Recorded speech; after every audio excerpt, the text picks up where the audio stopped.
I hope you enjoy the rest of your evening.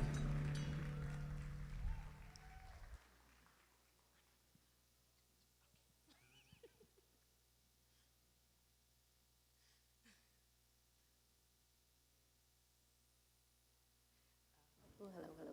Hello, hello. Can you all hear me? All righty. If we could just get settled as we're now getting started for the night. If you all can kindly take your seats, pretty please. Alrighty, thank you. Your Excellency, Governor Jane Owen. Honorable Andre Eubanks, Premier and Minister for Financial Services and Commerce. Miss Gloria Matfield-Nixon, Acting Deputy Governor. Honorable Isaac Rankin, Minister for Social Development and Innovation and Minister for Youth, Sports, Culture, and Heritage. Honorable Rolston Englund, Minister for Finance and Economic Development and Minister for Education and Training. Honorable J. Eubanks, Minister for Planning, Lands, Agriculture, Housing, and Infrastructure. Honorable G. Wayne Panton, Parliamentary Secretary responsible for Caymanian employment and immigration, infrastructure, health, environment and sustainability, financial services, and commerce. Heather Bodden, Parliamentary Secretary responsible for social development, education and training, and tourism. Mrs. Julie Hunter, Parliamentary Secretary responsible for planning, lands, agriculture, housing and infrastructure, education and training, culture and heritage. Ms. Francine Jackson, Cayman Islands National Hero. Cabinet Secretary, Mr. Samuel Rose. Ms. Neil Pucci, Chief Officer for the Ministry of Social Development and Innovation. Mr. Michael Eubanks, Chief Officer for the Ministry of District Administration and Home Affairs. Ms. Rashma Sharma, Chief Officer for the Portfolio of Legal Affairs. Making Waves awardees and their representatives. Sponsors, judges, Cayman Connection directors, ambassadors, and volunteers. Ladies and gentlemen, those who are here in person and all of you joining us from home on the live stream. Good evening and welcome to the 4th annual Cayman Connection Making Waves Awards, which recognizes Caymanians living overseas who have made outstanding contributions and excelled in their respective fields. I will now be introducing myself. My name is Leonie Tibbetts. Most of you would know me for being a pilot or a past Miss World Cayman Islands. I'm a host, a speaker, now an entrepreneur, and many other things. And I am Eddie Weber. I am a student ambassador for the USA for Cayman Connection, and I am delighted to be a co-MC this evening with Leonie Tibbetts. On behalf of the Cayman Connection Board of Directors, we would like to say a big thank you to the sponsors of this year's Making Waves Awards. They are the Ministry of Tourism and Trade Development, the Ministry of Health, Environment, and Sustainability, the Ministry of Youth, Sports, Culture, and Heritage, the Ministry of Education and Training, Maples Group, Bullish, the Ministry of Social Development and Innovation, and RBC Royal Bank, Cayman Limited. Now, these awards cannot take place without your support, and we are very grateful for your sponsorship.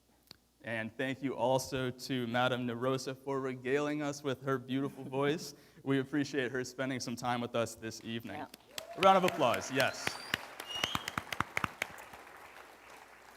In addition, we're also very grateful for Diego Smith, a young Caymanian who is chefing it up from Las Tortugas Catering for the delicious bites, and Cayman Spirits for the refreshing cocktails.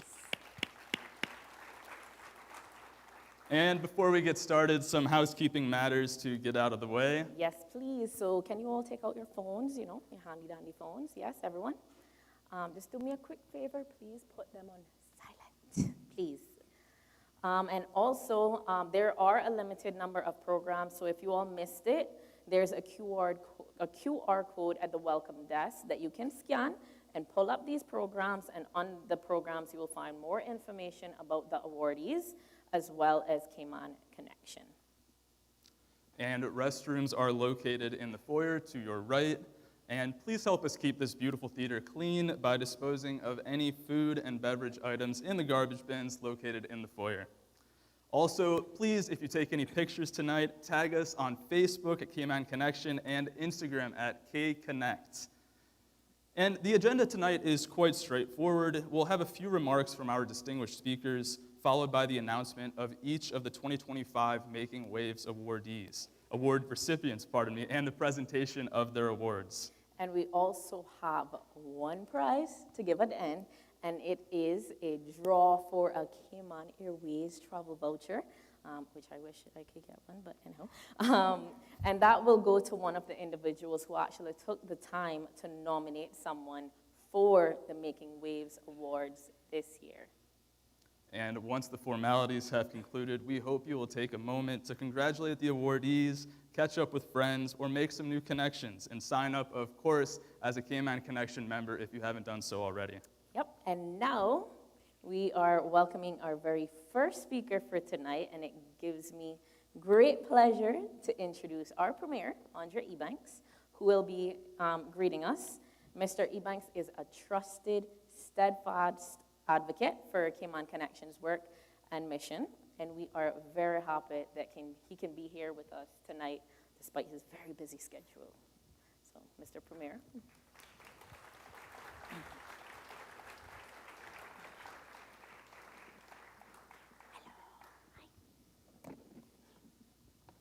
Thank you very much.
Good evening! I kind of feel like I'm on Broadway. I've never really been backstage in an auspicious stage like this that we have in Cayman, and then come out to be announced like this. This is fantastic. So good evening, Cayman. Good evening, Harkwell Theater, and good evening to all the audience online. How are we feeling tonight? As kind of indicated by Leanne in the opening remarks, Cayman Connection has a special connection in my heart. I was supposed to stand out here by myself, but I forced Kate Kandaya and Ms. Cherie to come out with me, particularly Kate, because in my time as the government rep to the UK and Europe, I remember when Kate had this idea in her head to build an organization that would connect Caymanians overseas to their place at home, and in exchange for Caymanians at home to recognize the efforts of Caymanians overseas. So I've seen this grow from very, very small organization to now get to this height and length. I am extremely proud of all that Cayman Connection has accomplished and is going to continue to accomplish. Please give them a round of applause.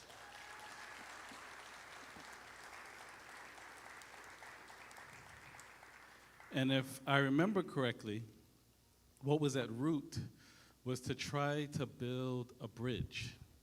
And it's become even more important now, because if you look around, whether we truly appreciate it or not, Cayman is global. We have Olympic swimmers. We have pageant contestants on the world stage. We have golfers at international competitions. We have poets, we have artists. So we're no longer just a small jurisdiction still trying to justify itself in the world. When you combine our economic financial services center powerhouse, with innovation that's coming, and all of our academic, cultural, and sports activities, it becomes even more important now to be sure that we are celebrating each milestone of every Caymanian overseas. So those of you who are nominated tonight, I think it's 11? 11 of you, we have to appreciate everything that you are doing to move the goalposts around the world for this gem of a country of ours. So thank you, because each one of you are winners in our hearts. Thank you very much.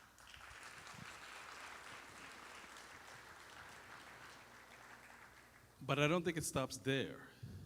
For each of the 11 that win, I think then you then have to then think about how you are going to bring up the generation behind you, so that hopefully this gets to a stage where it's a completely packed house and it's not 11, it becomes 30, maybe 50 Caymanians that we are celebrating their achievements overseas as we continue to mark our way in this world.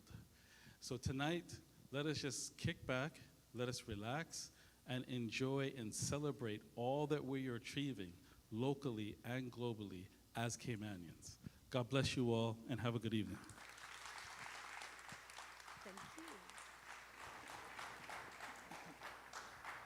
Thank you. Thank you. I'm going to pop this one in here. Thank you so much, Premier, doing the technological thing here. Don't use paper anymore. Thank you so much, Honourable Premier Ebanks. I love the way you deliver always such genuine and heartfelt, unscripted remarks, always from the heart. I'm always in awe. Thank you. So to follow that, I'd love to be off the cuff, but it's probably best for all of our sakes that I actually stick to the script. Thank you to our amazing MCs, Eddie and Yanu, who've begun the proceedings with such aplomb, ensuring that the full and appropriate welcomes, formalities, and protocols are met. Thank you. So now it leaves me just to say I welcome you all, our esteemed guests here tonight, and it really warms my heart that you're all here. And talking of heartwarming, this program is certainly that. A bit like children, we're not supposed to say which program of Cayman Connection is our favorite, but there are so many, and this is definitely up there for me. Now in its 4th year, the Making Waves Awards is very close to my heart. It is year 4 of Making Waves Awards, but that also encompasses year 13 of the actualization and development of a concept of the heart. It's year 7 of a fully fledged not-for-profit community interest company in the UK, and it's year 5 of a registered MPO in the Cayman Islands. So just a brief bit about Cayman Connection. Some of you might be new to Cayman Connection, some of you know us really well. 12 years strong, we founded the organization in the UK, as Honourable Premier said, as a very small group of students. We were for students by students. It was a network offering support, networking, events, and more. We worked in conjunction with the Cayman Islands Government Office in the UK and the Department of Tourism in the UK, alongside private sector partners and associates. We grew and grew and grew until we were no longer a small group of students in the UK, but a membership of students, associates, professionals, parents, families, and dogs. Yes, we had a few Caymanian dogs overseas as well. Did you know that? These were members not just in the UK now, but all over the world. So our large membership meant that we could offer a wide range of subject-specific activity: virtual yard meetings, book clubs, fitness clubs, cooking classes, and various workshops. Last year, we decided that we had expanded beyond our capacity and realized, that's a good problem to have, but we realized that the students and young people whom the organization had originally started had perhaps lost a bit of our focus. So we've reframed our mission, vision, and values to reflect that move back to focus on them, on their growth from their experiences studying and training overseas, details which can be found in your brochures, by the way. We do still encourage all members of all ages and all situations to join our network, because you too have something to give back to our student members. Some of our flagship initiatives that involve all of our members have remained strong, including our Making Waves program, which is open to Caymanians overseas of all ages and stages in their career, as you have seen. This then serves to inspire our young people and ensure that they aspire to be the best and to know that those people before them are there to assist and to help and mentor them through any transition. You have our support. So some very, very brief updates while I'm here, our plans and aspirations for the organization. We've recently recruited our new global lead student ambassadors for the 2025-26 academic year, and we're currently recruiting our lead ambassadors per region, and that's been happening even tonight as we speak. So thank you to Gabby King and Kayla Jeffers, who are taking on the lead role for global. We have our Student Ambassador Committee, and they have, over the last year, been regional leads and have been making waves in their own way. So thank you so much. I have to thank all our student ambassadors for the amazing jobs they've done, particularly our outgoing global lead student ambassador, Ayanda Jones, who's led and delivered our support programs for students across the world. And to our regional ambassadors, Gabby King, Eddie Weber, Kayla Jeffers, Georgina Kerford, Shanika Taylor, Brianna Solomon, Celine Weber. They've all played a vital role in our programming and support for students all around the world, so thank you. To new things, we are launching our new Cultural Connector program with the help of James Geary, who's here tonight. He travels the world with his voice and connecting skills, and we're going to continue to combine our efforts and host more in-person events for our Caymanians overseas.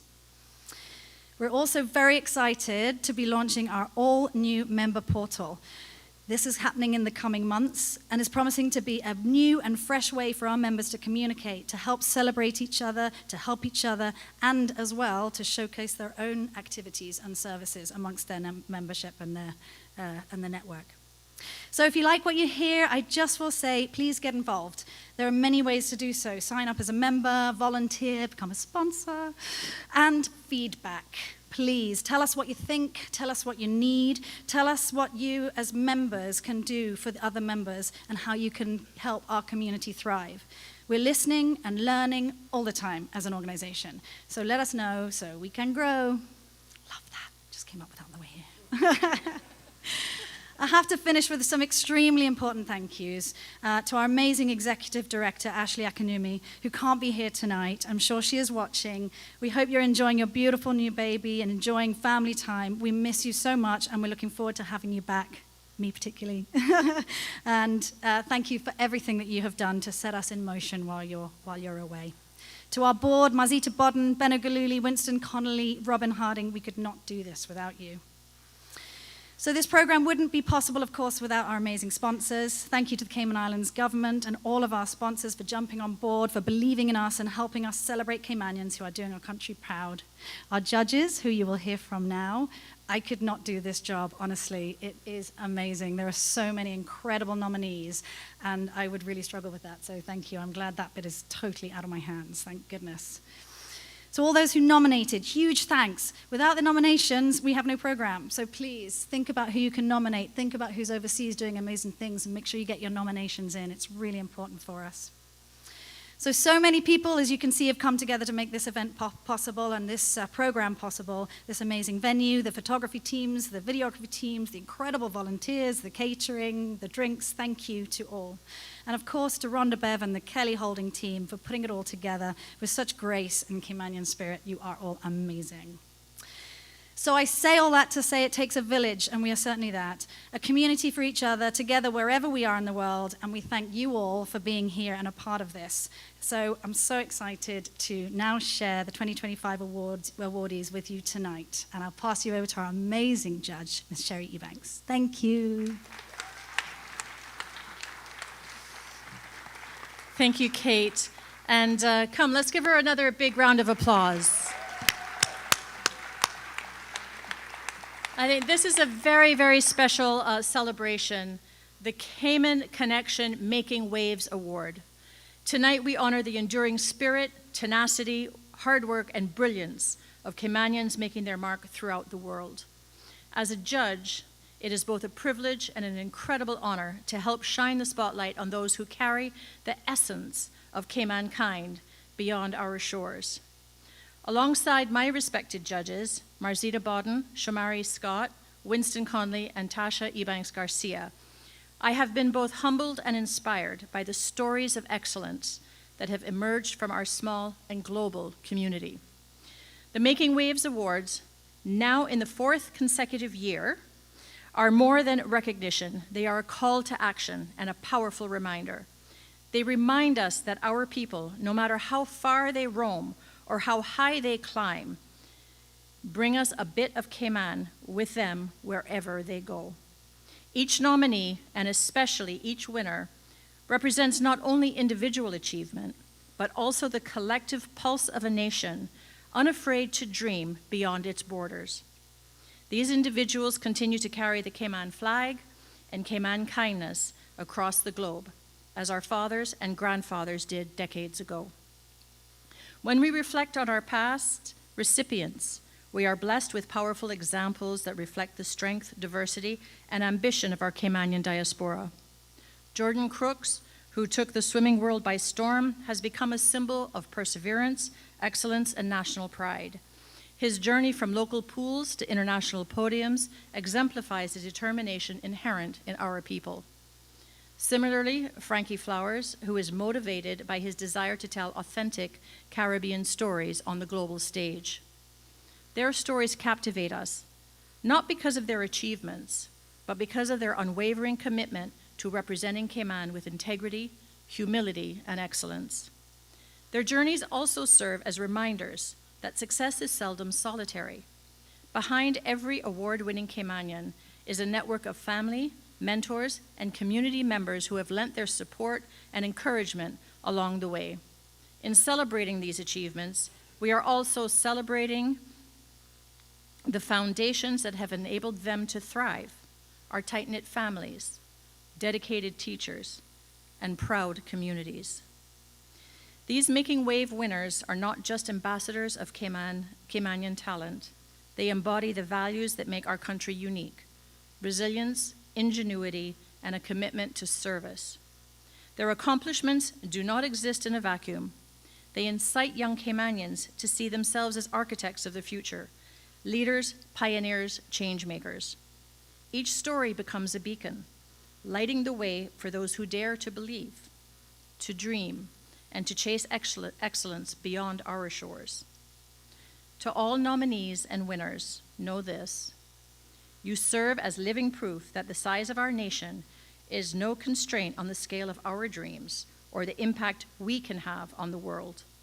You make waves, not only in your respective fields, but in the hearts and aspirations of the next generation. Your stories encourage a young girl in Bordentown to believe she can solve the world's greatest challenges, or a young man in West Bay to see a future on a global stage. And let us always remember, it is not just about achievement for achievement's sake. It is about what we give back, how we continue to represent our Caymanian identity, and the legacy we leave for those who will follow. And what these awards signal to the world is that Cayman is a country of excellence. Our people are forging legacies that transcend geography, while continuously anchoring their identity in the warmth of Caymanian community, culture, and values. And I also want to pause a moment to recognize and thank Cayman Connection, especially Kate, whose vision not only sparked this initiative, but set it on fire. Thank you for building the bridges that keep us all connected, celebrating the unstoppable force that is the global Caymanian. As we recognize these exceptional individuals tonight, let's remember that their waves ripple back to our islands, uplifting our nation and reminding us all that Caymanians, wherever they may be, carry our country's heart into the future. Congratulations to all the Making Waves winners, past and present. You're not only making waves, but you're making history. Thank you.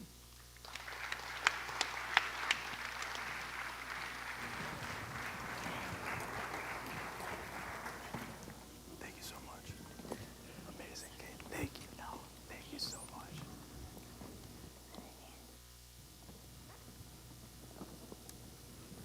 Alrighty, so we've now heard from our premier, as well as Kate, the founder of Cayman Connection, and Ms. Cherie, one of our judges. And just to give you some insight, these judges, I mean, she already spoke about it, but these judges had the formidable task of reviewing every last nomination in every category to acknowledge we just want to acknowledge the time that they've taken for this, as well as your hard work.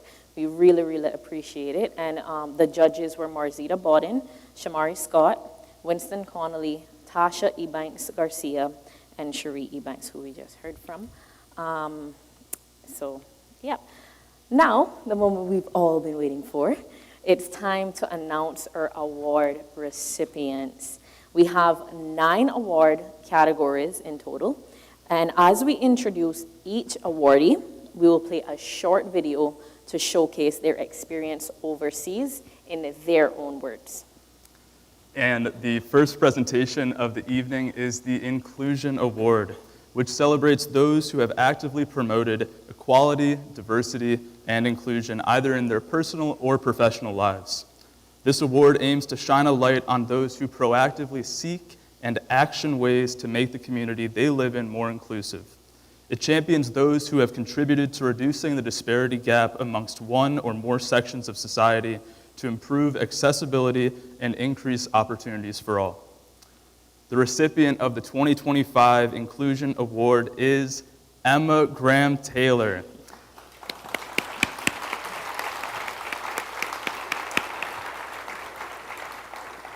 This passionate advocate for inclusion and gender equality has made a lifelong commitment to social justice and empowerment, and so many lives are better for her having done so. Let's meet Emma in this short video.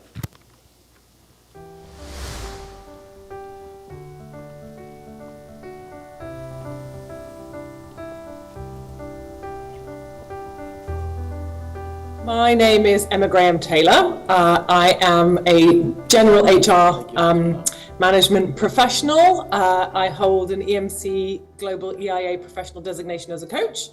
I am an outspoken advocate for equity and fairness. I'm a problem solver and solutions finder, and I am very humbled to have been awarded the Inclusion Award. Having been an outsider from an early age, I was a young person from the Cayman Islands at a British boarding school, and I instinctively felt what it was like to be an outsider, right? And I felt the power and importance of inclusion, and that's probably what's informed how I've approached my life. I think everyone deserves a fair shake and should be accepted based on what they bring to the table, right? Not what they look like or sound like or present as. And I have come to understand that there is real power in diversity of background and experience, opinion, education, gender, physical ability, race, age, religion, and what I've learned over the course of my career is that if you want to build amazing things or solve really hard problems, then you need diversity to do that well. I pivoted in my career in my 40s. And I left a general management job I had been in for 14 years and went to study for a master's in human resource management. And as I was doing this, James Bergstrom and Nick Rogers at Osia in Cayman took a bet on me and hired me as their HR manager, and I wasn't qualified. And I will forever be grateful to them for believing in me and giving me that opportunity.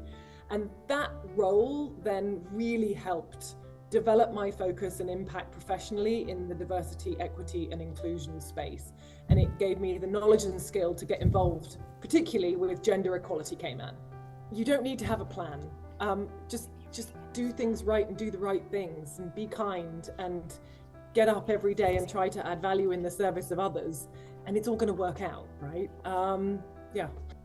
I care deeply about people, and I look for ways every day to support others and pay it forward. I've been incredibly fortunate in my life, and so I feel like I have a duty to pay it forward.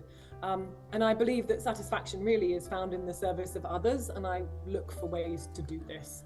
I try to practice kindness and compassion, and I give myself and others grace to rise when we fall, because none of us are perfect. I would encourage students who are Caymanian studying overseas to actively get involved with Cayman Connection.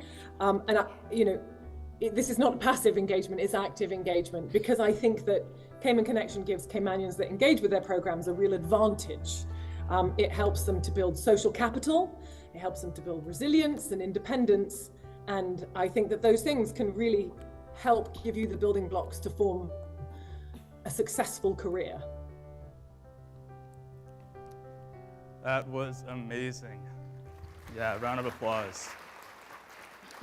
So, unfortunately, Emma cannot be with us here this evening, but in her absence, her sister, Tara Hopwood, along with Emma's dear friend, Julia Golden, will accept her award from Premier Andre Ebanks.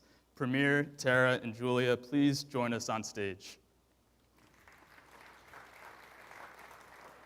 And tonight, we are delighted to have Miss Universe Cayman Islands 2024, Reagan Ruddy, assisting us with the awards. Thank you, Miss Ruddy.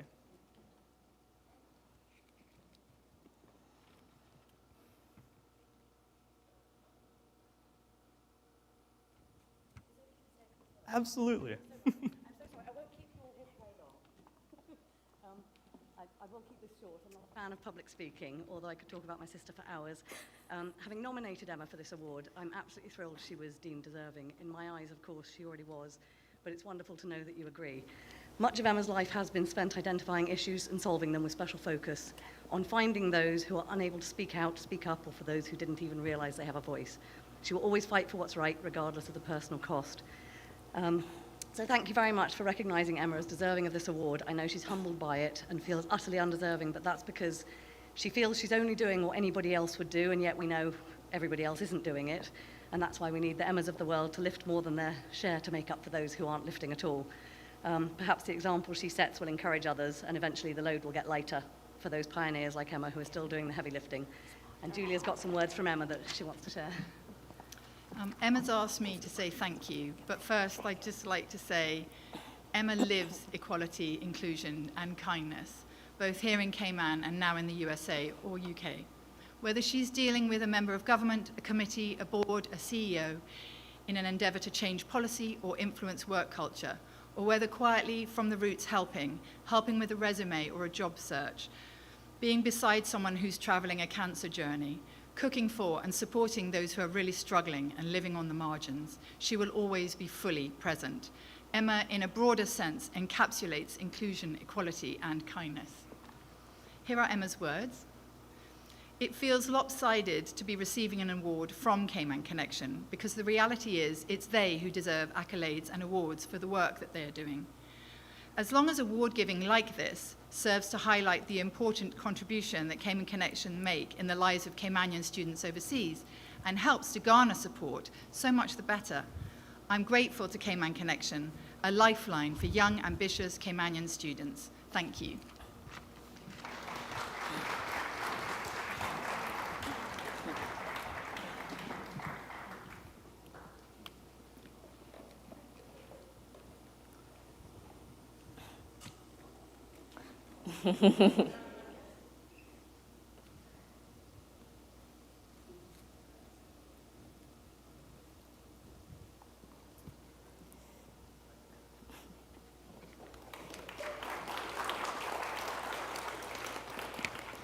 Thank you, Mr. Premier, Tara, Julia, and Reagan. So the next presentation is in the Environment and Sustainability Award, which fittingly is sponsored by the Ministry of Health, Environment, and Sustainability. This award category recognizes those individuals who promote environmental responsibility and have demonstrated excellence and commitment to managing environmental issues such as promoting energy efficiency, climate resiliency, and sustainability innovation. The 2025 Making Waves Environmental and Sustainability Award goes to my friend, Dr. Katrina Jern.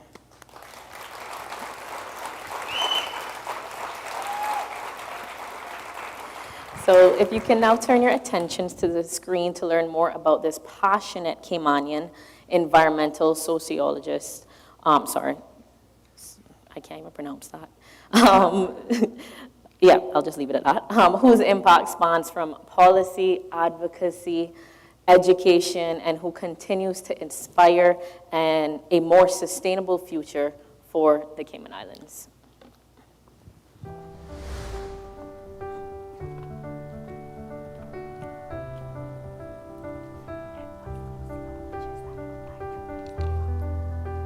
I'm receiving the award for my work in environmental and sustainability practices in the Cayman Islands. I was the co-founder of Sustainable Cayman, and have also been involved in a range of other community-led conservation and sustainability projects. A few years later, when I was a graduate student at the University of Cambridge, I interacted with the precursor to Cayman Connection. So at the time, the founder of Cayman Connection, Kate Kandaya, was working in the Cayman office along with the former Cayman representative, Ms. Jennifer Dilbert, and they were in many ways doing some of the work that Cayman Connection now does. And they were, a great support to me at that time, introducing me to people that would be very helpful to my research. And also they invited me to come along with them to a European Commission meeting in Brussels, which was really great exposure for me at the time. And so I'm really pleased to see the growth of Cayman Connection, because although my time as a student was kind of before Cayman Connection was really formed, I certainly saw the need for that sort of support for students and others who are living abroad. So I think the biggest lesson that has come to me more recently, so right now I'm working and living in Canada, and I'm involved with Indigenous-led conservation and environmental assessments and the assertion of Indigenous rights and interests here in Canada. And so one of the lessons that has really brought out for me, reflecting on the work of the past sort of 2 decades in Cayman, to quote one of the more famous environmental activists of our day, Greta Thunberg, there's no climate justice without social justice. And I think, this is, I think we are also seeing in Cayman the changes over time, both to our environment and to the conditions that people are living under, economic stresses, cost of living, a health system and education system that are not really supporting our people. People are feeling, a lot of Caymanians are feeling that they've slipped through the cracks. And so as critical as it is to protect our natural environment, it is critical that we equally address social injustices. And together they're like intricately interwoven, and we have to bring both of these along and address them equally. So I'd say that is one of the kind of key lessons that have come to me more recently. So for those unsure about the future, I would say, follow your heart, be well, do your research. There are, there's a lot of challenges in our community that need to be addressed, and we definitely need, we need our young people to be filling those gaps and be the ones who are solving those problems for us. We can't rely on people from other countries to solve the issues with our education system or our planning or strategic planning, conservation. We need to be solving those ourselves. So I would say for young people to both reflect on what they are passionate about, but also the issues in our community that need to be solved, and see what role they can play in finding solutions. I am working in Canada, working with the First Nation, working with their environmental assessments, helping them to assert their rights and titles.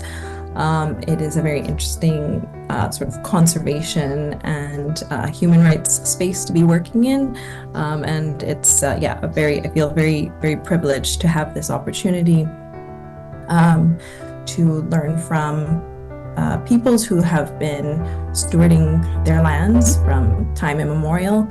And there's so many lessons that I'm learning. It's really a fascinating experience for me. I feel very, very privileged, and I'm looking forward to continuing to grow in this role.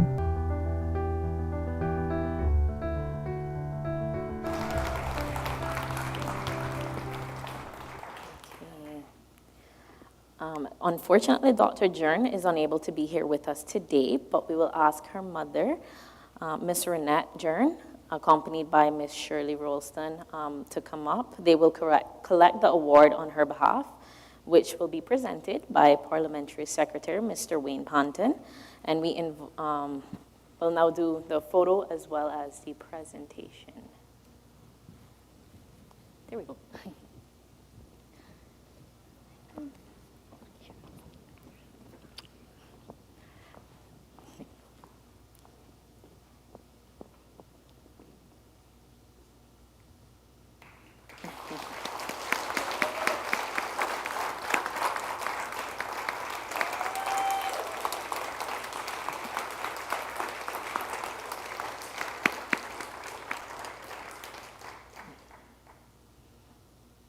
Well, thank you, Mr. Ponton, Aunt Charles, and Ms. Jern. We'll now move into our next presentation, which is the Arts, Culture, and Heritage Award. This award is designed to honor those individuals who have made significant contributions to enrich cultural life, highlight Caymanian heritage, promote creative growth through arts education, or have demonstrated a high level of artistic talent and success while overseas. The recipient of the 2025 Making Waves Arts, Culture, and Heritage Award is none other than Rita Estevanovich.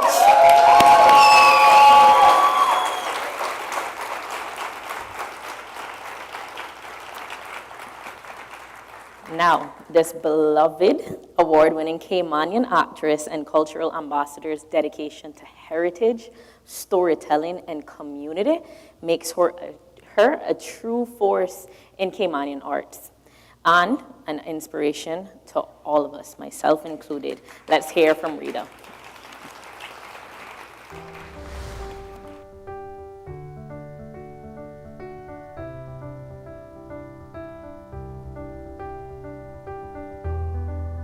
I'm Rita Estevanovich.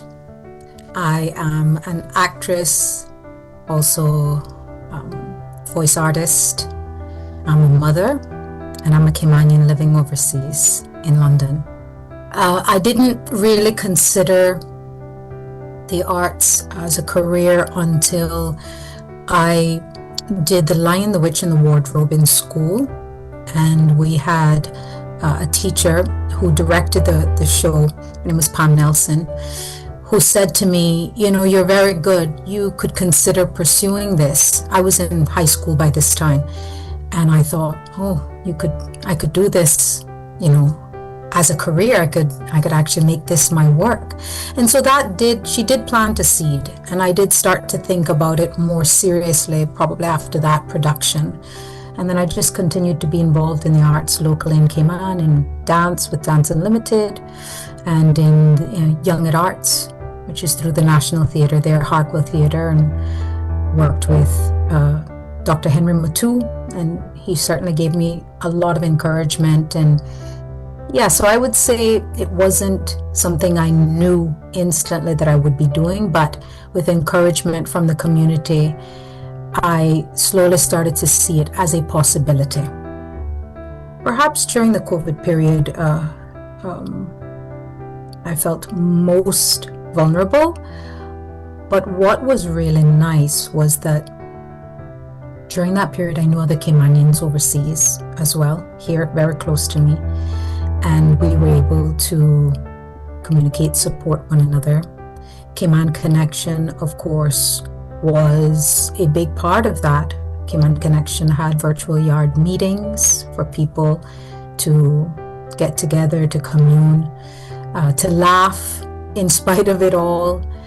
And yes, it's a really special community organization. And when I tell people about Cayman Connection who are not Caymanians, they're really impressed and sort of taken aback by the fact that we are we are such a small community in a sense, but yet we do these big things, and that there is this network that supports one another, whether it's on WhatsApp or in a virtual yard meeting or through award schemes like Making Waves.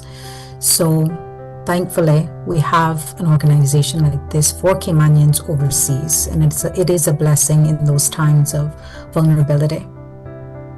It's interesting because I've done work that is very sort of accessible to people worldwide. I most recently appeared in Black Mirror, for instance, and that you get a lot of messages, you get calls, you get emails, people are posting on social, and they're really making you feel special for having achieved that, having gotten this far, just because it's noteworthy anthology series. I mean, it's pretty epic in a sense, and other projects that I've done as well that would appear on Netflix or Hulu or Disney Plus. So those projects definitely make me feel like, wow, I'm doing it. I'm making waves, essentially. At the same time, some of the projects that are closest to my heart are really projects I've done in Cayman, smaller scale.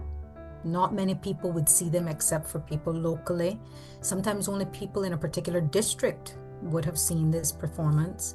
And there's something very special about doing work at home in front of your community.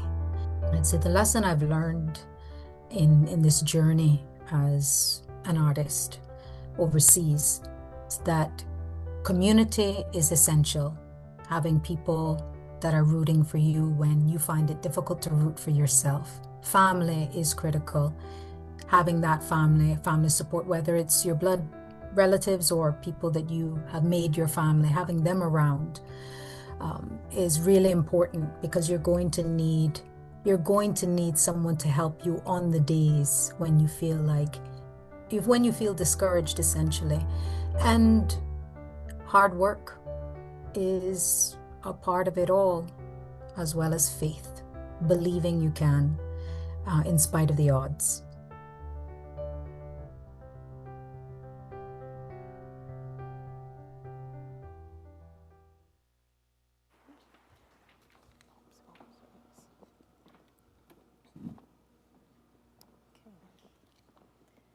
All right, we're very, very delighted to have Rita here with us this evening, and we'd like to ask her, as well as Minister Isaac Ranking, to join us on stage for this presentation.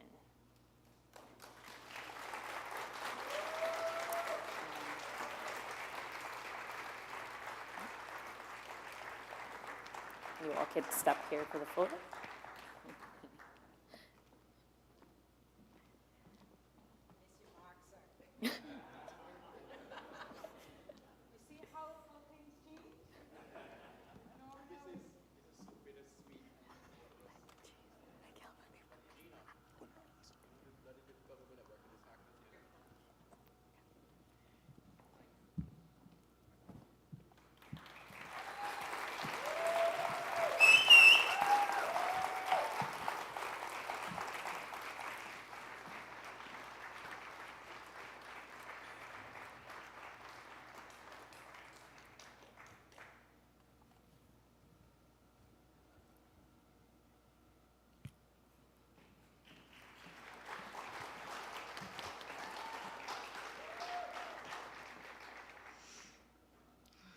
I said I wouldn't give a speech, but I am feeling really emotional and honored and humbled.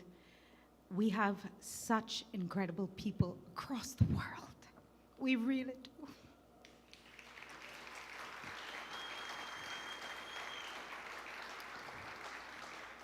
And it is with great pride that I hold this up. I know there must have been hundreds of people in this particular category, because we have such high caliber artists, again, across the globe and right here. Even the young lady who opened this particular event I mean, that voice, I just have to say, wow, wow, world class. In every single category, world class people, really and truly. And Cayman Connection is recognizing that, and they deserve another round of applause because they're seeing something special and they're saying, look at us, everywhere we go. And I just want to say thank you to those who nominated me for this award, by Horacio Esteban, by the way, who's here tonight as well, another incredible Caymanian. And I think it's important to just say here, and then I will leave you because we have so many other awardees whose videos always bring me to tears every single year. I am just amazed at the caliber of our people. I think it's important, though, to note that we started here. And for me in particular, I started right here. You know, well, actually, no, I got some triple C's here. They're gonna say, you started triple C. That's where you really started, right? So way back. But here, and across the 3 islands, that's what we have in common. So there's something very special about this place, these 3 islands. There's something good in the water, something very good in the water. So I will leave you all now, but just keep in mind for any young people watching this on the live stream or here in the audience, don't discount home. Do the work here, right? You can have the international stage as well, but it starts here. And I'm gonna say this, and this will be a note to self, and then come back home. Come back home. I can hear the McTaggarts now. Come back home to your islands. Long to see you walk upon my... Come on, help me out. They belong to my children, and my children belong to the Cayman Islands. Thank you so much, Cayman Connection. Thank you so much. Congrats.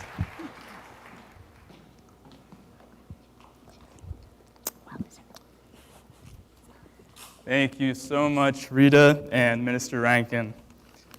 Next, we have the Health and Wellness Award, which is also sponsored by the Ministry of Health, Environment, and Sustainability. This award celebrates those who embody health and wellness principles and leave a meaningful and lasting impression on those they care for.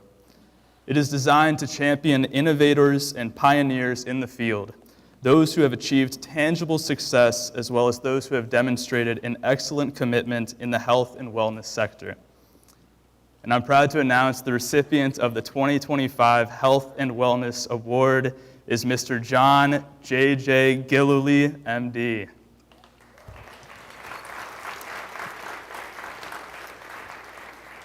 And unfortunately, JJ could not be here with us this evening, but let's get to know this Caymanian-born orthopedic surgeon, medical educator, and former trauma surgeon.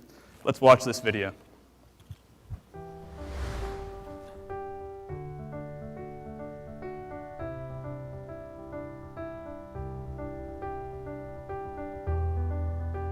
I think I first moved off the island properly to go to medical school. So that was about 1994. And then from then I've been going backwards and forwards and going away quite a bit. So moved to Hawaii, I think in 2003, just to get some more experience. And then moved to the UK, maybe 2005. And was then off in Australia in around about 2015. So it's always quite daunting going away and abroad, but it was exciting and just necessary for training. Probably moving to Hawaii, so that's probably my first time being somewhere really abroad. And I remember my first day, just being in the hotel room, looking out the window and realizing, wow, I don't know anybody here. And you know, the next person that I know is maybe thousands of miles away. So that's pretty daunting, but also, you know, you just sort of trust in yourself. You reach out to your friends, your family. So you know, lots of phone calls, lots of talking, and you know, you just make some friends and you get through it. So it's, I guess that's where it's important to realize your community and your connections. They can sort of give you your strength to to persevere through. I think when you're younger, you never quite know exactly what you want to do, but I remember trying out a few different careers, volunteering, and then Truman Miles at the hospital, he ran the ambulance service. So I volunteered there, and he got me in, and I managed to go around through the various departments in HSA, and met some really fantastic people, and I guess that sort of started a lifelong passion in this. I mean, every bit along the way, you meet some just really, truly exceptional people, so getting to work with them, and just teaching, the rewards you get from that. In terms of fun things that I've done, probably working at the Formula One was probably the most fun. You really get to experience some a fantastic organization. You meet some incredible people, and you get to do some really cool stuff. You need to reach out to your community. You need to rely on your mentors. Everybody. You really sort of stand on the shoulders of giants. Nobody does this themselves. You've really got to reach out to those around you, learn from those ahead of you, and try and support those underneath you. We're all kind of going through this together. So that's probably been collaboration, humility, and hard work. Well, I mean, I would like to come back to Cayman, so hopefully it's and I think that that would be the plan, to come back and try and use what I've learned and skill set that I've got to try and just help the community, and to try and improve healthcare in Cayman, and to try and keep things moving forward.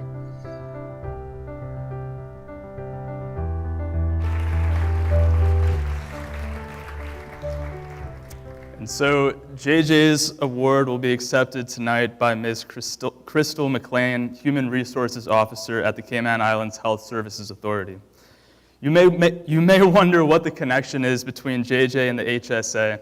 Well, we are excited to tell you that JJ will be moving back home to Cayman in September, when he will take up, let's give a round of applause, yeah. And in September, when he moves back, he will take up the position of orthopedic surgeon at the Health Services Authority.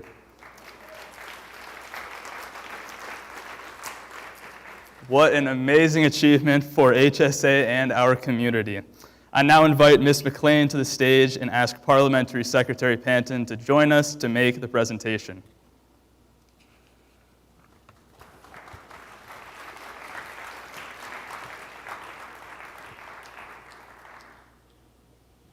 And if you could join us right here in the middle of the stage and get the picture taken, that would be great.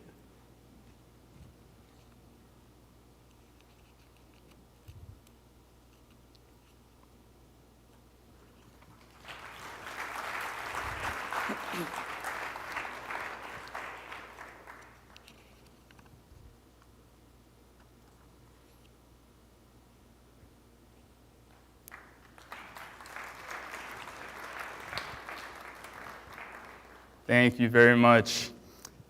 The caliber of nominations this year in the health and wellness category was truly exceptional, making the judge's decision a particularly difficult one. One additional nominee stood out so strongly that the panel felt compelled to formally acknowledge his outstanding work. And so we are proud to present a highly commended honor in the health and wellness category to none other than Dr. Joel Rose.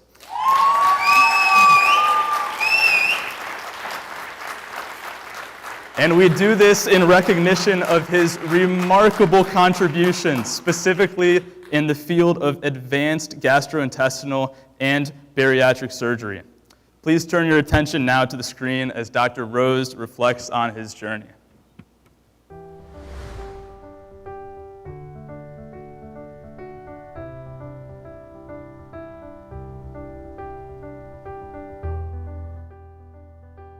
My mom's a nurse, and I was exposed to healthcare from an early age. She wasn't doing clinical nursing at the time.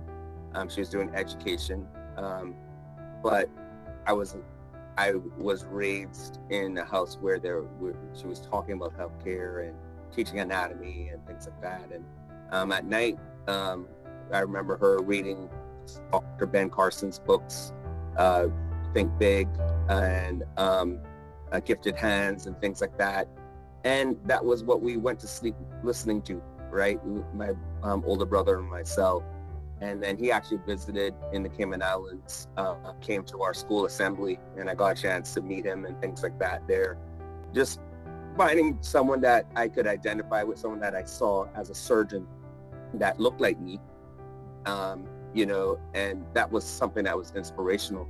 In my first night of being in New Mexico, I remember not adjusting to altitude sickness and playing on a basketball court for about an hour and a half and not understanding how high I was in the mountains there. And while everyone was at a party, I was in the bathroom throwing up, not because I was drunk, I wasn't drinking or anything, but it was just like my body wasn't used to it. And then adjusting to life being away from home. And as I started off at an international school in New Mexico, where there was 75 countries represented and 200 students at United World College, and understanding different cultures, understanding that even though I was in the United States, that, you know, everyone has different vantage points, different things like that.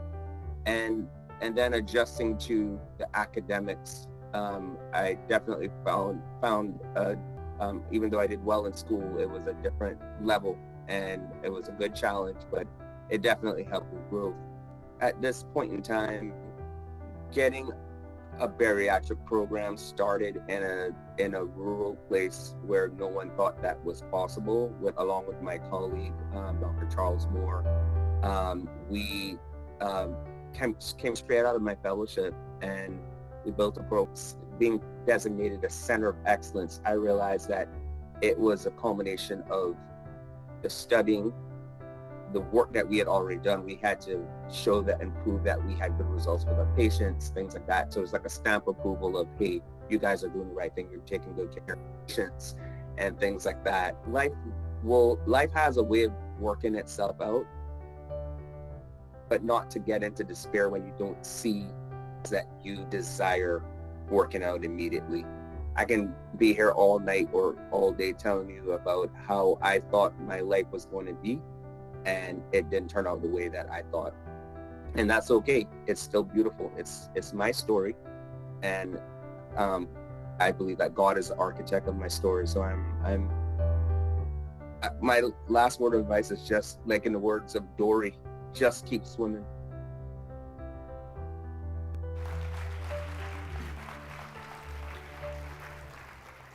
That's awesome. We are delighted to have Dr. Rose and his family here with us this evening. We now invite him to come to the stage to accept his award from Parliamentary Secretary Panton.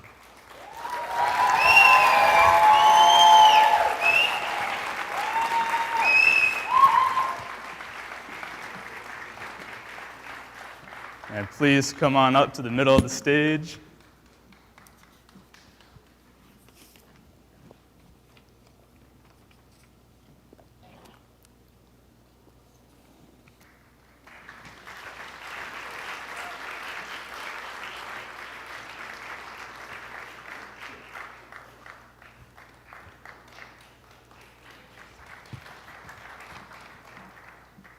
Good evening, everyone. I wanted to thank everyone in Cayman Connection and Rita, who nominated me.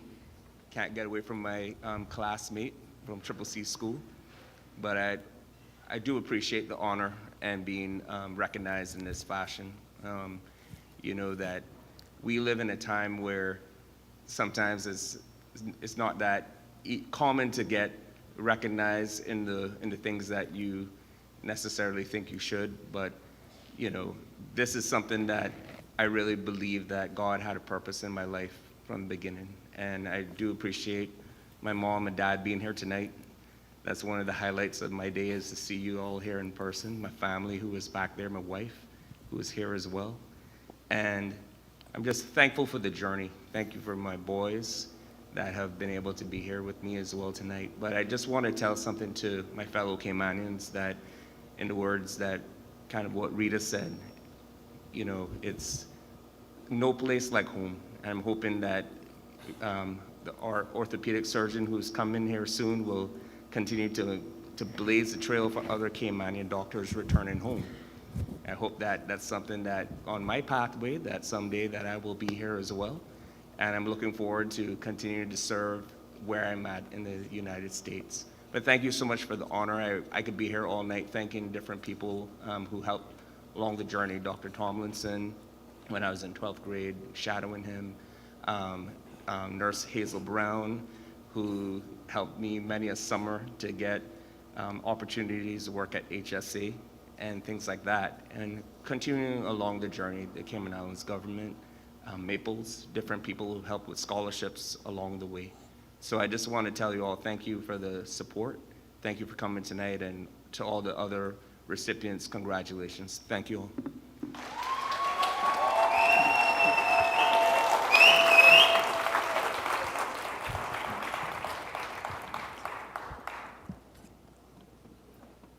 Ready. Thank you, Dr. Rose and Mr. Ponton. We now turn to the STEM Award, sponsored once again this year by Bullish. The Bullish STEM Award celebrates excellence in leadership, advocacy, engagement, and the achievements of those within the fields of science, technology, engineering, or mathematics. This award is open to professionals and students who are making real impact, demonstrating success, and promoting growth in STEM. The recipient of the 2025 Bullish STEM Award is Gabriela Hernandez. Let's learn a little more about this innovative and impactful leader in this short video.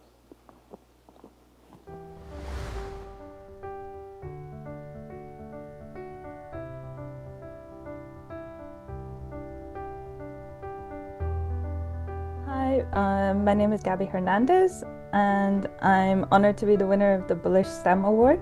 I am the head of communications and sustainability for Meta, a company that helps public and private sector clients worldwide drive meaningful innovation.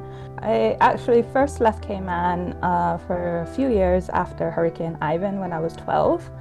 And since then, I have had the opportunity to live, study, and work overseas, as well as in Cayman. So, for example, I've been in Canada, Costa Rica, the UK, and now I'm based here in Spain, in the south.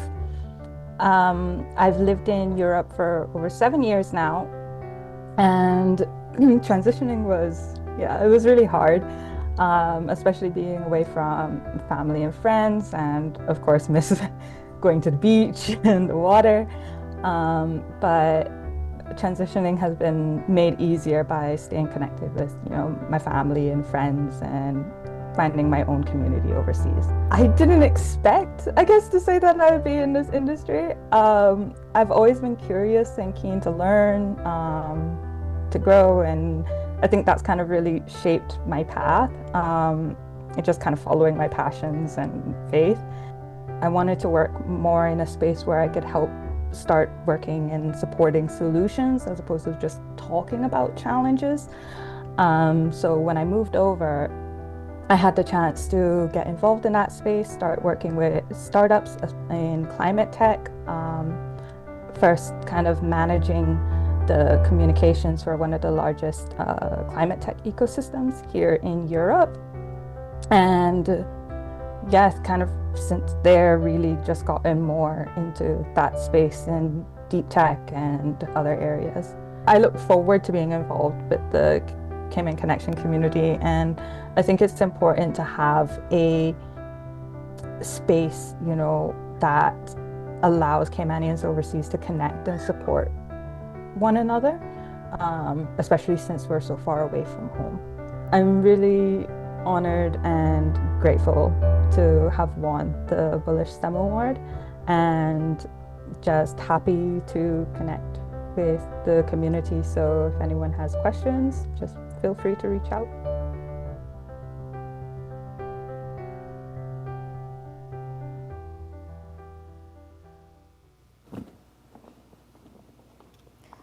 So Gabriella is not able to be here with us tonight, but we would like to ask her mother, Miss Angeline Hernandez, to join us on stage to accept the award on Gabriella's behalf. We also invite Mr. Alistair Foster, Chief Executive Officer of Bullish Capital, to the stage to present this award.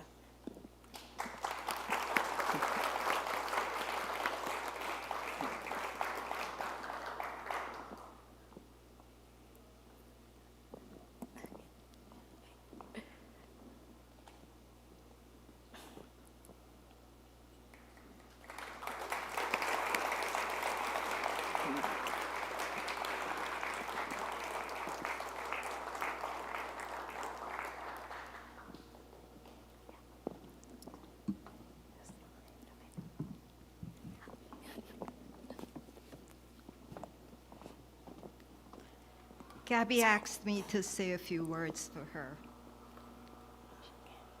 I am truly honored and grateful to receive this award and to be nominated along the other winners.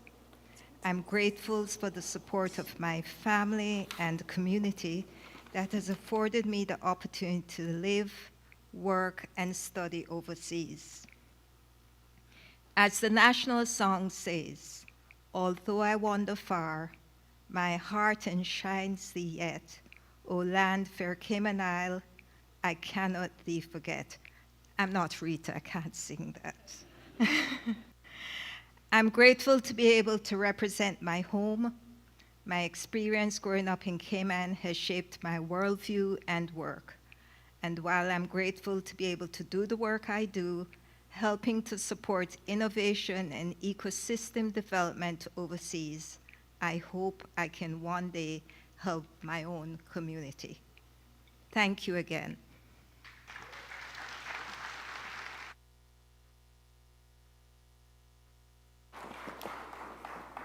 Okay.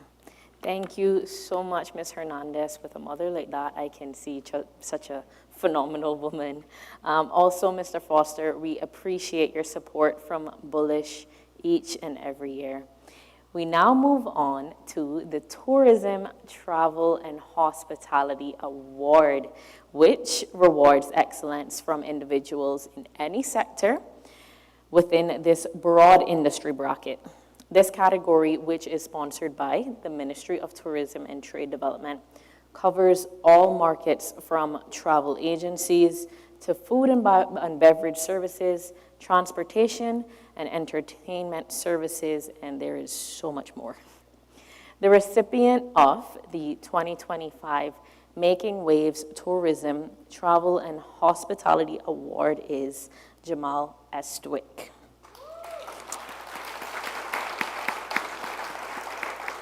Now, I just have to say this, no one really knows this, but Jamal was actually the reason why I became a pilot.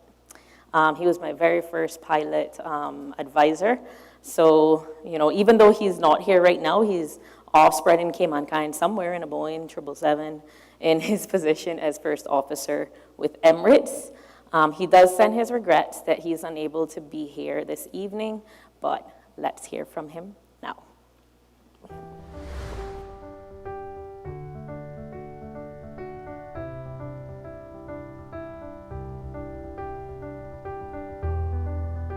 My name is Jamal Omar Adrian Estwick. I'm an airline pilot, and I won the Making Waves Travel and Tourism Award for the Cayman Islands. I moved to Dubai in February of 2018. It was an easy transition for me. I liked being in a bigger city. The only hard part was being away from my family. The culture was a little bit different, but I got used to it pretty quickly. Contrary to what people may believe, Dubai is a place, or the United Arab Emirates on a whole is a place for everybody. So there's a little bit of everything. There's a Caribbean community out here. There's an American community. So I felt like I was home pretty quickly. I always wanted to be an airline pilot. I never wanted to be anything else. This inspiration came from just always living close to the airport. And at the time, my dad was in charge of the dog pound, or he used to work near the dog pound, which would for the agriculture department, which was located right at the airport. My preschool was right near the airport, so watching planes come in and land every day, that's where my inspiration came from wanting to be a pilot. Yeah, nothing else. I've never thought about being anything else outside of this category. The biggest lesson that I've learned in my career so far is that not every day will be the same, and how you plan things is not necessarily how it will go. You know, you'll have your goal, but the goalposts will shift from time to time. But as long as you adapt and keep a strong mindset, everything will be okay. God's delay is not God's denial, is what I like to say. Just try to remain humble. I just try to, be welcoming. I like to socialize, show that little bit of Caymankind, show people a part of my culture, a part of my country that they don't know about. A lot of people don't know about Cayman, so just keeping people aware of who we are, what we do, and also for the younger pilots and the aspiring pilots back in Cayman, just helping them the best that I can when they're making decisions about their career, when they come and approach me, helping them get out here if they want to and stuff. That's my version of Caymankind that I've been using since I've been over here and throughout my career. The next thing for me is to upgrade as a captain and just continue living and enjoying myself over here, excelling in my career as high as I could get and just enjoying the overall experience. I'm very happy where I'm at. I'll also like to encourage other aspiring pilots not to limit themselves. And if you want to do something with your career and do something more in a diverse culture, just come over and give it a chance. It's one of the best experiences that I ever had, and I would never hold it back from anybody.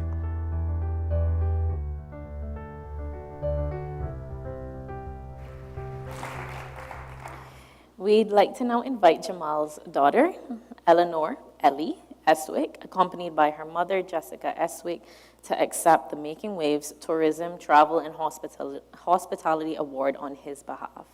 The award will be presented by Deputy Chief Officer, Mr. Joel Francis, from the Ministry of Tourism and Trade Development. Please join us, Mr. Francis.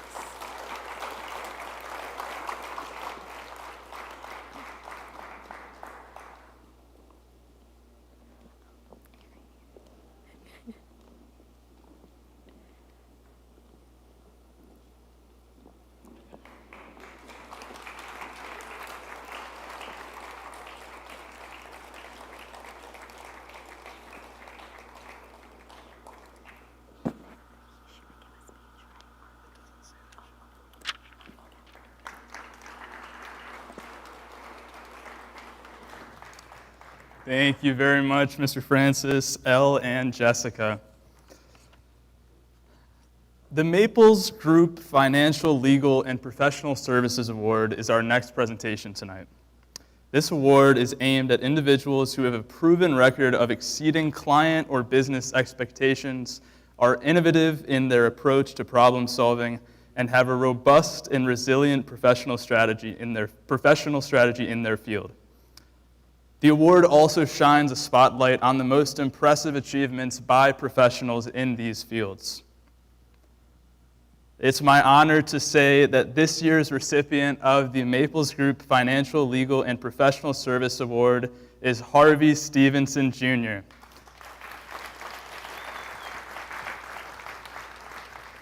Let's take a look now at how Harvey is exemplifying excellence in finance, risk management, and leadership on the global stage.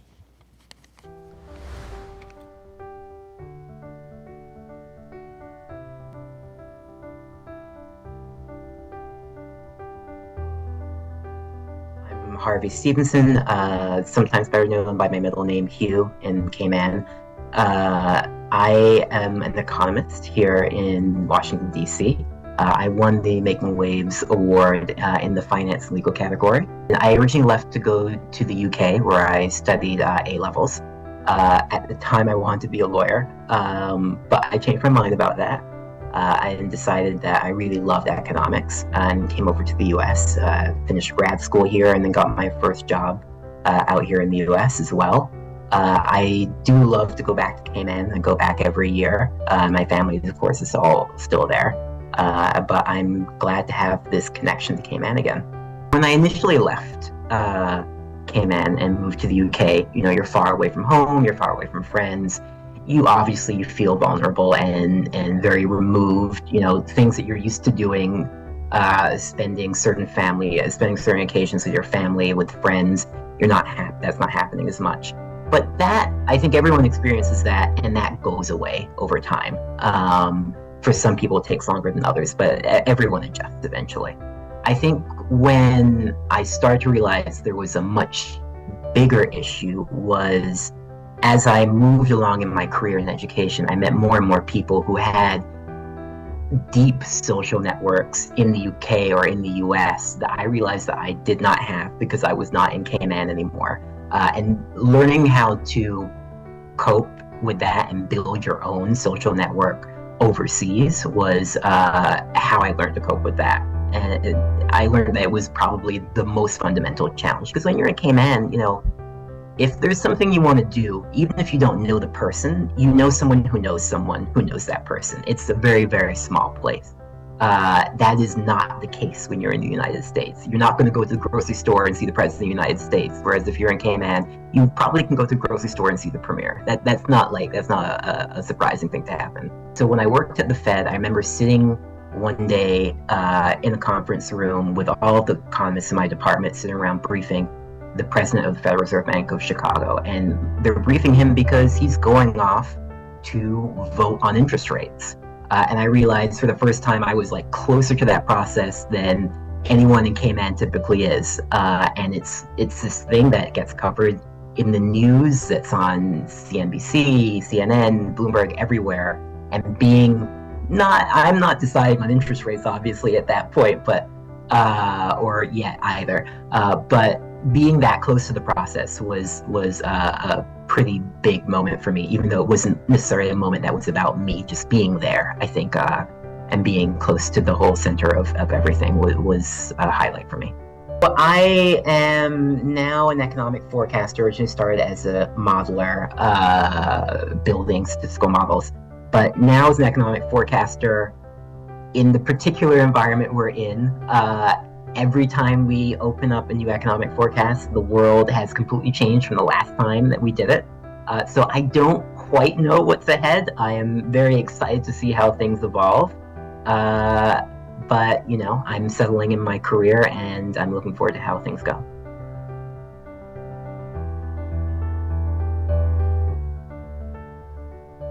And we are so happy that Harvey can be here with us tonight along with his parents. Harvey, we invite you to join us on stage to receive your award, which will be presented by Ms. Christina Bodden, partner at Maples Group.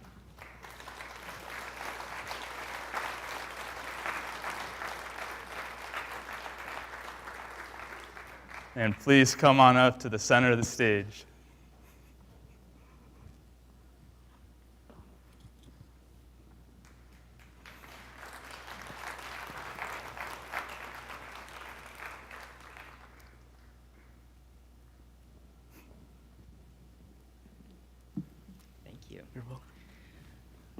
Tonight has been an absolutely incredible evening. There are so many brilliant nominees here, and I am absolutely humbled to be amongst them tonight. I'm going to keep this pretty brief. I want to thank a few people. First of all, I want to thank all of the people at the Cayman Islands Monetary Authority, in particular Cindy Scotland and Mr. Sibley's, who championed my career and me before I knew anything about financial regulation. I would not have made it this far without the support of the Cayman Islands government in that way. I want to thank the people who nominated me tonight, Miss Janet Lawrence, who was the winner last year, as well as my very best friend, Ridhima Kapoor. Ridhima has always ensured that no matter how many fancy degrees or achievements I make, I always remember I am little Hugh from the Cayman Islands. And so I thank her for that. And of course, I want to thank my two parents who are here with me tonight, without whom I could have achieved absolutely nothing in life. I want to make one additional remark in addition to what I said in my interview. When I graduated from high school here in Cayman, I was part of the class of 2005. And in the beginning of that academic year, in 2004, in September, I think you know where I'm going, we didn't know Hurricane Ivan was going to hit.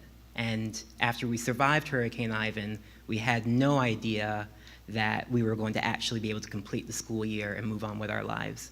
When we came to that school building and saw everything destroyed and a good number of our teachers gone for good, we really struggled to see the future. And I think that is one thing that I truly learned from Cayman above all others, is that Cayman is resilient.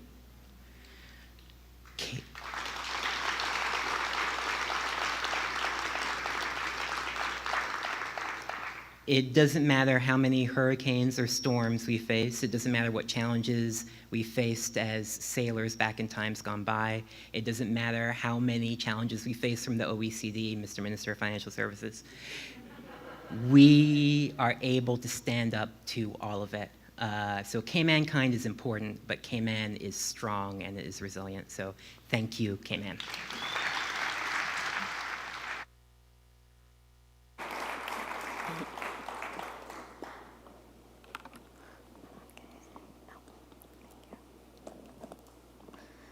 Well, thank you very much, Mr. Harvey, and Ms. Podden, please remain with us.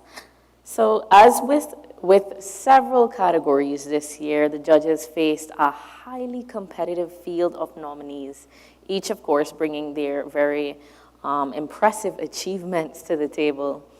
One individual, however, particularly stood out for her remarkable contributions and professional excellence.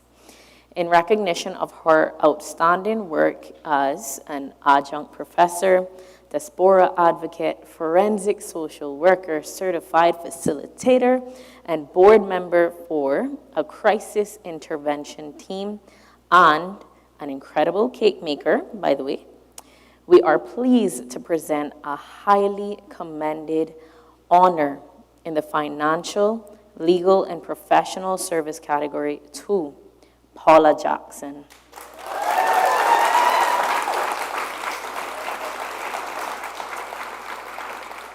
Turn your attentions to the screen to learn more about what drives this awardee.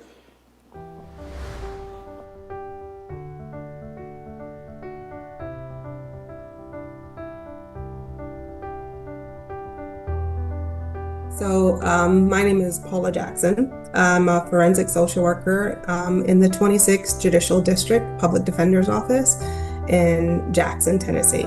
Forensic social work was a new thing. Social work, yes.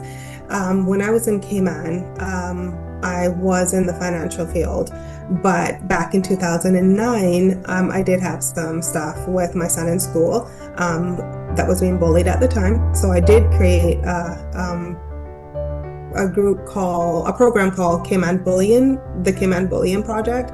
And back then the aim was to, talk about bullying, because a lot of time, it was swept under the rug back then, and it's kids will be kids and all that kind of stuff. And my aim was to bring the effects of bullying and bring awareness to bullying in the schools and in a broader community, and to show them, from the victim, the bystanders, and the bully themselves point of view, and to get them to understand it's more serious. In 2012, we collectively co-founded a program called Cayman Anti-Crime Trust, which is known as Youth Act. With that, I brought my platform was bullying, and everybody else had a different platform, whether it was sexual trauma, gangs, guns, violence, all that kind of stuff. So we kind of came together and created a program that we started running in the school, and then we had a pilot with one of the government high schools. That went really well, so we ended up getting other schools in the Cayman Brac and everything else to reach out to us to run the same program in the schools, and then we finally got that incorporated, and that was part private, part government. That is still going today, and it's really successful, and as of when I left, we had over 3,000 kids go through the program at that point, and when I left in 2015. So that number has gone up even more now because it's still very active back home. You never judge a book by its cover. I mean, I've had some of the harshest looking criminals look at me and say, please don't judge me by the charge on that paper because that's not me. And I tell them, I'm not here to judge you. I'm here to know you and know your story and see what we can do to help you. And so that's every time I walk into a room, I don't care if he's there for murder, if he's there for guns, gangs, drugs. My first thing is to see them as the person that's sitting there that bleeds red, just like you and I, and that were once had meaningful lives. And yes, there were probably things in their past that led them to that. But my thing is, we want to know why and get you the help you need so that you don't do it again, and kind of get them back on their feet when they leave the jail so we can reduce recidivism and they won't go back into jail. I have had a lot of Caymanians call me about the immigration stuff and how do I do this, how do I do that, and I've helped them navigate that stuff. So just having that person, that Caymanian, that fellow Caymanian, you know, that you can connect with. Like I said, just getting on the video calls and just 10 of us, and you just hear all the Cayman accents. It's like you're back home, even though it's all on video. But that in itself is therapy, especially when you're homesick. That used to help me a lot when I was feeling homesick. So that would be one of the biggest things I would encourage them to get on, because it connects you to back home and just gives you that feeling, you know, when you're homesick and stuff like that.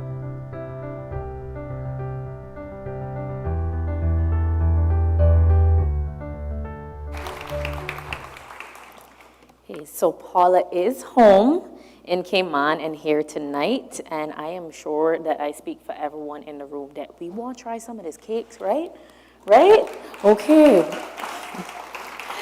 So Paula, welcome to the stage. If we could also have Ms. Bawden join for this very, very well-deserved award. Congratulations.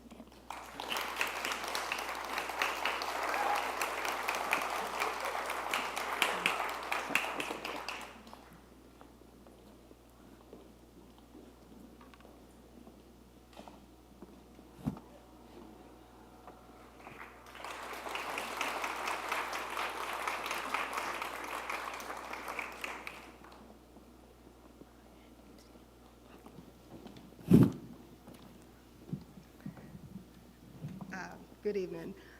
I was not going to say anything, but seeing that everybody else came out and said something, I think I should. First of all, I just want to say thank you to whoever nominated me. I have no clue who nominated me, but I am really humbled and grateful that people have seen my journey, because I do post a lot on Facebook and stuff, so they've seen my journey up to this point. Tonight, with my background, helping people from here in Cayman, I just want to highlight my aunt, Margaret. A lot of you know her as Margaret Parsons. She is one of Cayman's national heroes, and she is on the wall. I grew up from a little girl watching her help people through ministry in West Bay, and she was very known for that. And that's kind of like where I started in wanting to help people. Like I mentioned, in 2009, my son was going through something, and that kind of inspired me to be the voice for others, because he was the voice at the time. He was not scared to back down. And from there on, I just thought that some people who don't have the strength to be the voice for themselves, that I will step in and do that. Now in Jackson, Tennessee, I still do the same thing. I deal with the indigent population, and a lot of times they cannot speak for themselves. So as a forensic social worker, as a part of the defense team, they bring me on and I help tell their story. For my clients, I always say, yeah, they're there, but there's always a story behind the story, and that's what we want people to know. So I just want to say thank you again for who nominated me. I'm not sure who did, and I'm humbled with it. And just thank you all for being here. Thank my mom, my son, my daughter, aunts, uncles, everybody, twin brother who is here to support me tonight. Thank you all.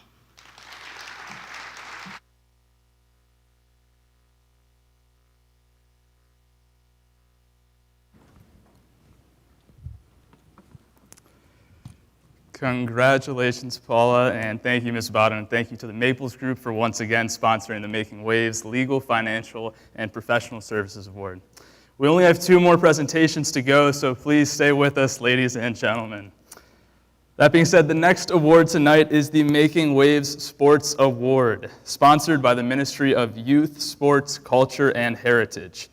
The Sports Award has been developed to spotlight the achievements of amateur and professional athletes, as well as coaches and trainers that continue to promote Cayman's rich sports legacy whilst living or working abroad. This year's recipient of the Ministry of Youth, Sports, Culture, and Heritage Sports Award is Molly Kehoe.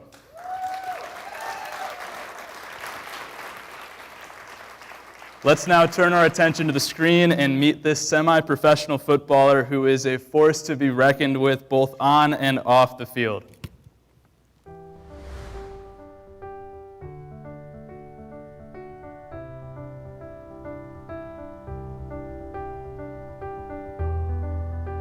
I actually moved away when I was 15. I was actually in the States first for 2 years. I was playing for Darlington School Soccer Academy. That's kind of when COVID hit. So I ended up moving back home for 2 years. Then I realized that, I should go and follow my dream somewhere. So I had a trial with Cardiff City summer of 2023. It was a 2-week trial and I got in, I got signed. So I moved over here in 2023, July. It all happened very quickly. Growing up, I played lots of different sports, obviously hitting loads of different milestones, small and big.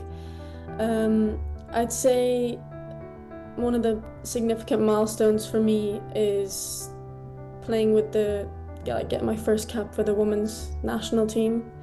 Obviously going to play many games with them, scoring goals, winning MVPs and top goal scorers in tournaments. I'd say those are definitely significant milestones for me.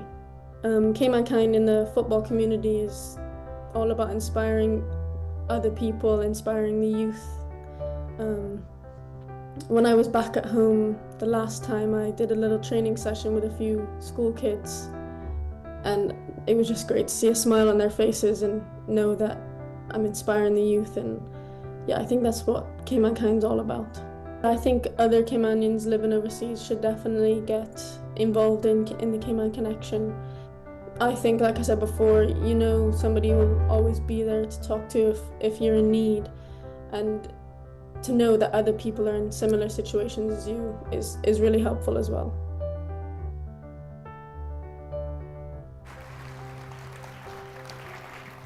Unfortunately, Molly can't be with us here tonight, but her parents, Mike and Lisa Kehoe, are.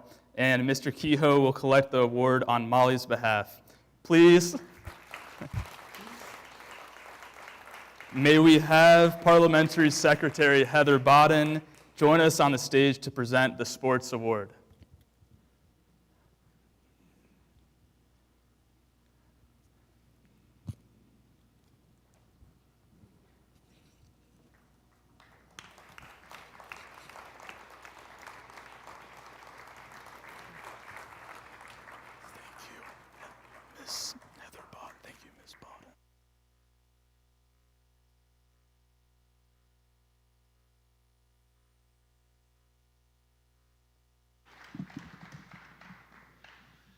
Good evening.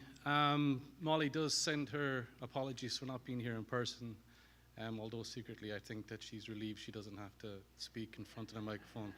It's not something she relishes.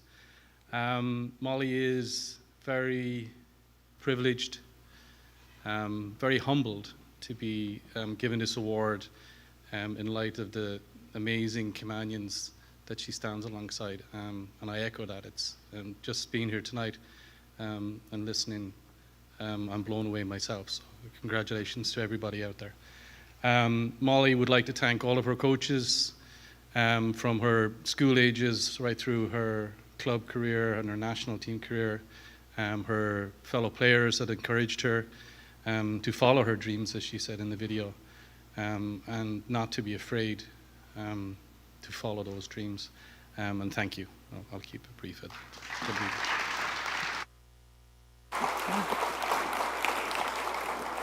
Right. Thank you to Parliamentary Secretary Bodden as well as Mr. Kehoe.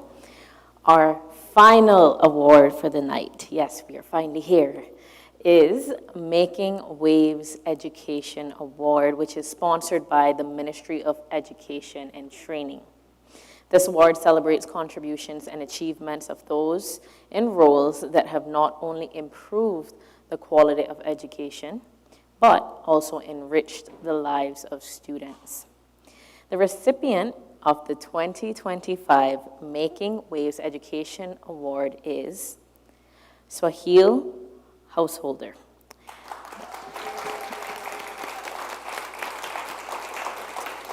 Let's meet this nationally recognized leader in higher education finance.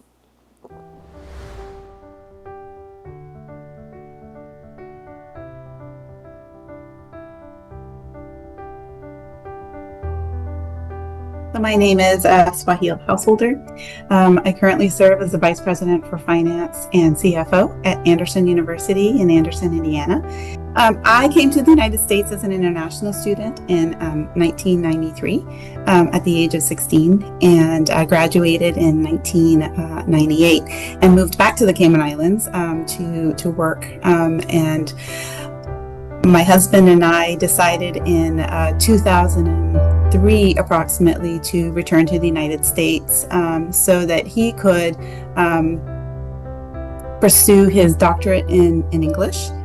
The opportunity presented itself for me to work at my alma mater, Anderson University, which was really literally just down the street from our new house.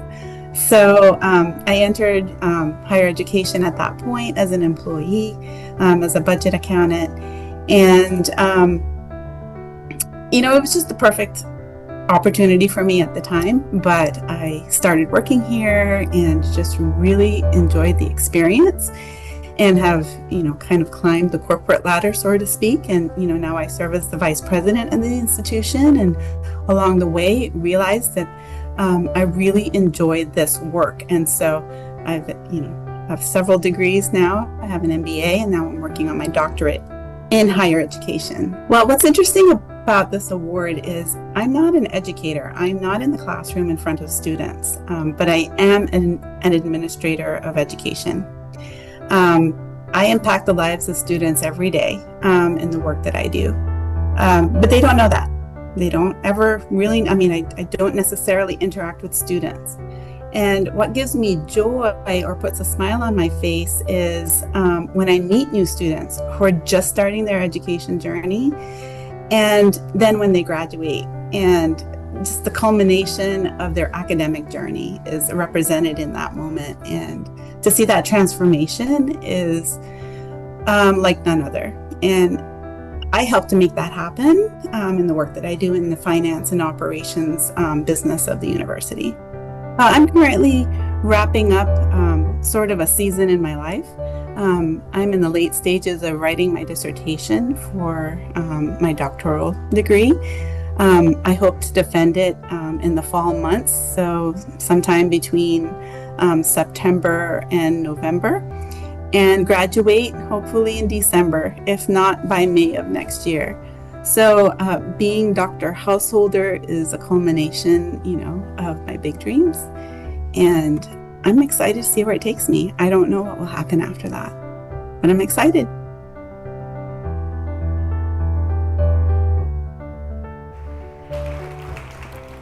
We are very delighted to have Swahil and her family here with us tonight. Minister Rolson Englund, please join us on stage to present this award, sponsored by your ministry, the Ministry of Education and Training.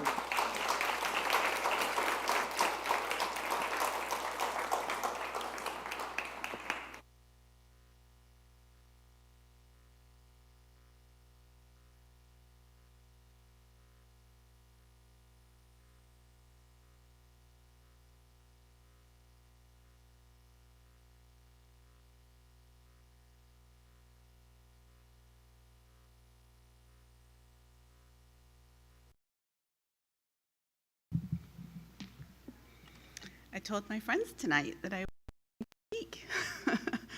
I just want to say thank you, West Bay, and woo! I'm a very proud Caymanian. And whenever I present myself and I say who I am, I always say, I am from the Cayman Islands. And they know it, and I'm proud of it.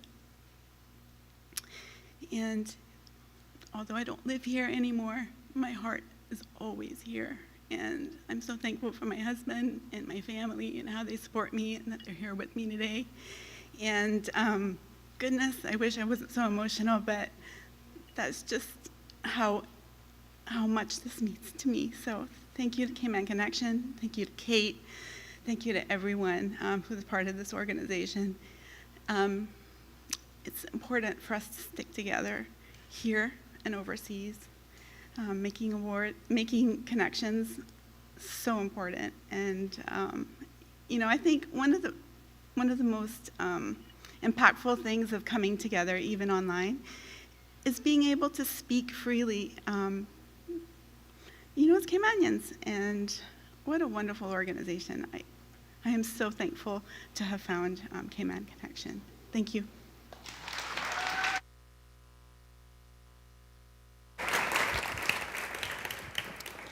Thank you, Minister Anglin, and soon to be Dr. Householder. And there you have it, folks, our 2025 Making Waves awardees. Let's give them all a round of applause.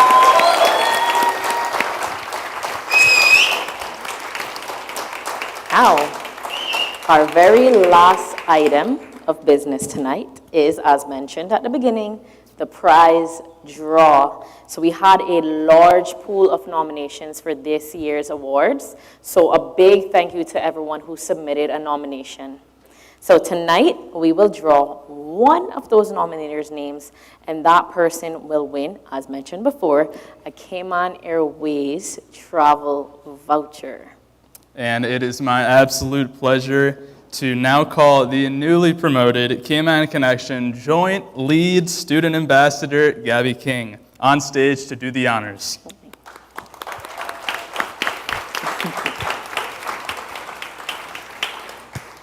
And we're going to get that prize. There we go. Thank you very much, Reagan.